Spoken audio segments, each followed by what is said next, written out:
Tansih Pusat Tetap, saya ingin menyatakan bahawa ada satu berita baik yang ingin saya umumkan di sini selepas berbincang dengan Yang Amat Berhormat Perdana Menteri sebelah pagi tadi di atas saranan beberapa wakil tentang perlunya kita memberikan sokongan kepada usaha-usaha yang dibuat oleh PIBG di sekolah-sekolah di seluruh negara.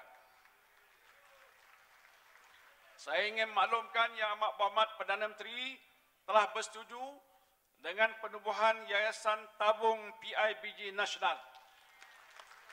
Idea ini telah pun dikemukakan oleh Datuk Seri Idris bersama-sama saya dan beliau dengan cepat berkata boleh umum.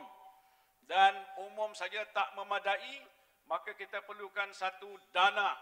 Beliau kata boleh kita usahakan dan saya harap tidak kurang daripada 200 juta sebagai dana permulaan.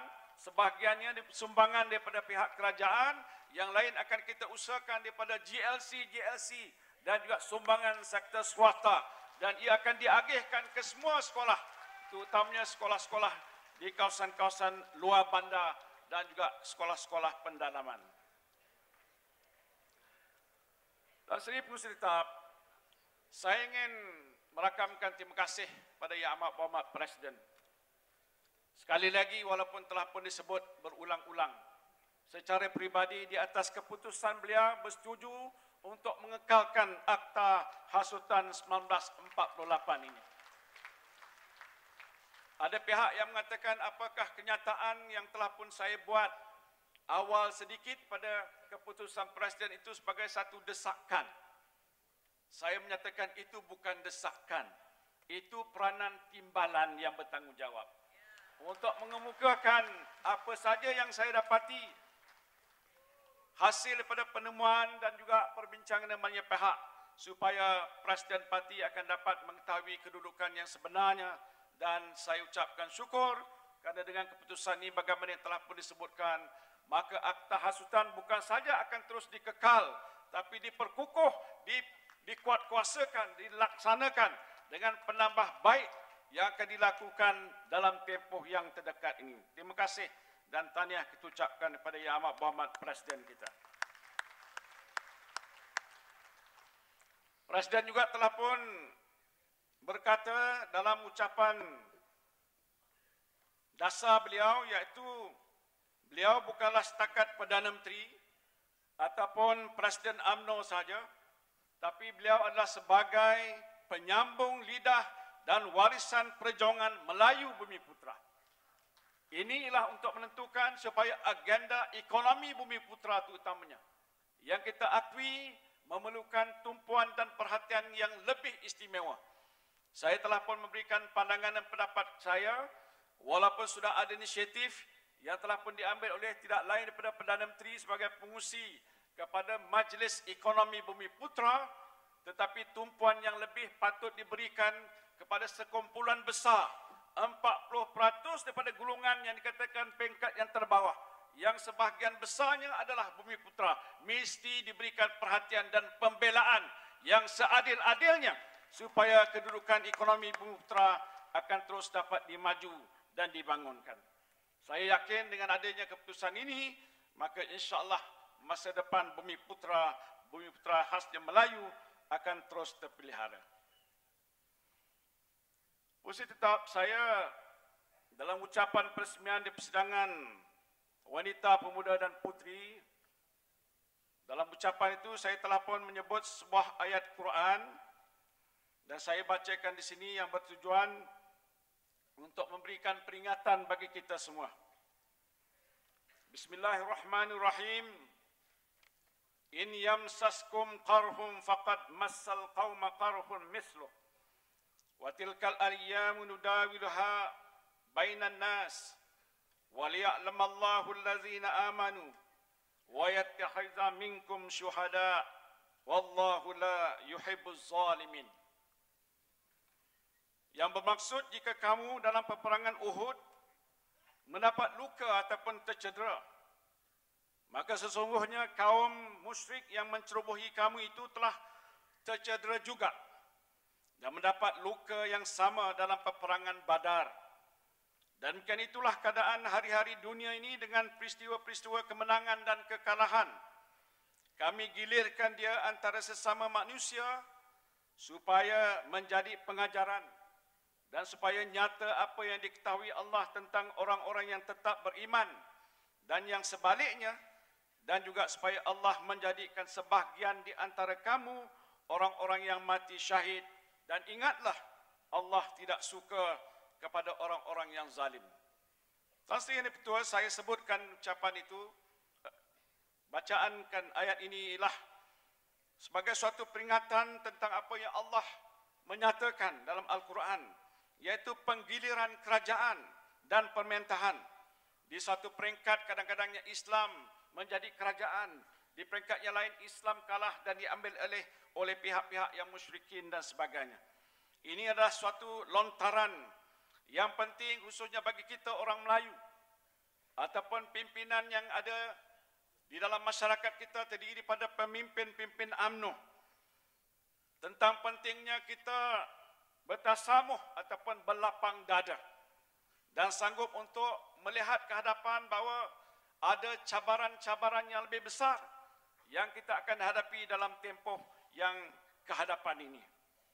Saya nak menunjukkan tentang adanya situasi yang umumnya orang sudah tahu sebagai untuk memperingatkan kita di mana kita berada.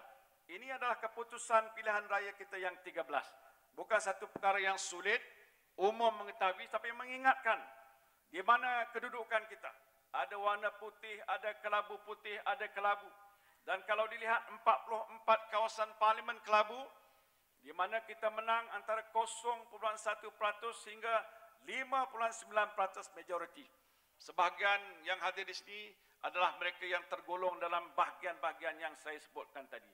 Yang di bawah tu tak payah tengok lagi lah, memang yang dah sudah kita kalah. Yang saya nak nyebutkan satu lagi ialah graf ini. Sila tunjukkan graf ini. Ini graf yang menunjukkan situasi di mana kita berada sekarang. Selepas pilihan raya yang ke-11, kita ada 198, turun kepada 140, dan yang terakhir yang kita ketahui adalah 134 sebenarnya. Bukan 133 kerana kita menang di Teluk Intan baru-baru ini. Tahniah ahli parlimen Teluk Intan kat situ. Tetapi saya sebutkan di sini ialah untuk menunjukkan kalau sekiranya situasi kita tidak bertambah baik dengan perbahasan dan peremajaan dan perbicaraan yang panjang lebar yang kita buat dalam Dewan hari ini dengan tujuan untuk membangkitkan kesedaran, hanya dengan 2% saja penurunan undi, kita akan turun di bawah paras yang bahaya, yang merah itu, menjadi hanya 103 kawasan. Dan kalau 103 kurang daripada 112, bermakna Barisan Nasional pastinya kalah, na'udzubillah. 2% saudara bukan banyak. Kalau setiap saudara mengira setiap kawasan-kawasan parlimen di mana saudara berada, kalau jumlah uninya sekian banyak, kiralah kalau 2% daripadanya menurun daripada keadaan yang sudah sedia ada, bermakna kita akan berada dalam satu tahap yang amat berbahaya. Saya tak tahu kalau kita boleh bersidang 3 tahun akan datang selepas pilihan raya, sama ada kita boleh address Presiden kita sebagai Perdana Menteri ataupun tidak. Tak usah cakap sebagai timbalan Perdana Menteri lah. Dan kalau sekiranya usaha ini nak diatasi, bermakna inisiatif kita mesti kita ambil secara bersungguh-sungguh untuk meningkatkan kalau 2% naik ke 141 kawasan ataupun kawasan parlimen. Saya tak tahu kalau saya bertanya dengan saudara, bolehkah kita naik kepada 141? Tak cukup kuat. Kurang yakin. Boleh ataupun tidak? Boleh, confident sikit. Dan kalau kita kerja kuat sikit, naik 5%, 159 kawasan, 2/3 yang kita sasarkan insya-Allah boleh tercapai. Sebab itu bila ada dibincangkan keadaan di sini dalam Dewan ini, saya biasa memperingatkan diri saya sebagai pengarah pilihan raya. Saya percaya masih kekal jadi pengarah agaknya. Bila mana Presiden Parti mengumumkan nak adakan pilihan raya untuk yang ke-14 nanti.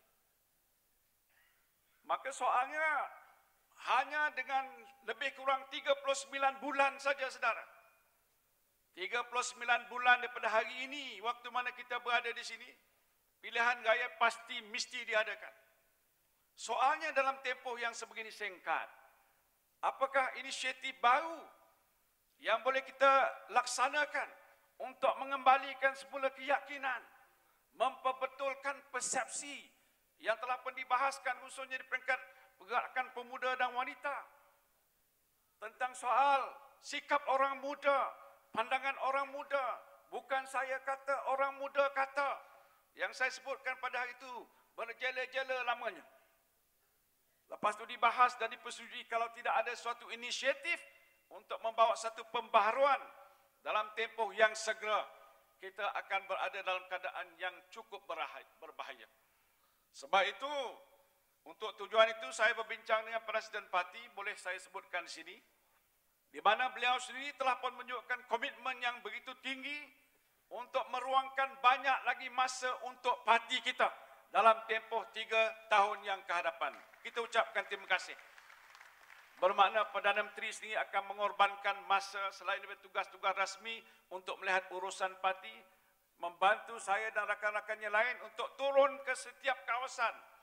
Sebab itu dalam ucapan saya di peringkat pemuda, dan saya nak ulangkan di sini, bahawa kita akan melihat secara lebih rapi dan terperinci dengan kita menubuhkan apa yang saya sebutkan sebagai Badan Naziran Politik UMNO, di mana saya akan lantik orang-orang yang tidak semestinya daripada kalangan ahli-ahli parti yang memegang jawatan, tapi ada berkelayakan, diberikan tugas untuk memantau setiap peringkat bahagian. Kalau dulu kita serah pada ahli majlis tinggi, sebahagian jadi menteri, timbalan menteri, jadi tak banyak masa. We are very serious. Saya sebutkan do or be dead. Kalau tak buat, kita akan mati. Sebab itu dalam soal ini kita kena ambil langkah-langkah yang drastik. Saya dah beritahu pada Presiden Parti, saya akan memantau keadaan ini. Kalau sekiranya satu kawasan yang tergulung dalam golongan 44 tadi, dalam kategori yang dikatakan kelabu sudah menjadi hampir-hampir hitam, maka saudara tahu apa yang harus kita buat. Saya nak tengok siapa ketua bahagian kat situ. Apa masalah ketua bahagian dengan pemuda ke wanitanya ke? Ataupun tak ada program langsung dilaksanakan, ataupun dia syok sendiri buat program untuk dia sama dia saja, tetapi tidak melibatkan rakyat jelata yang sepatutnya memberikan sokongan kepada kita.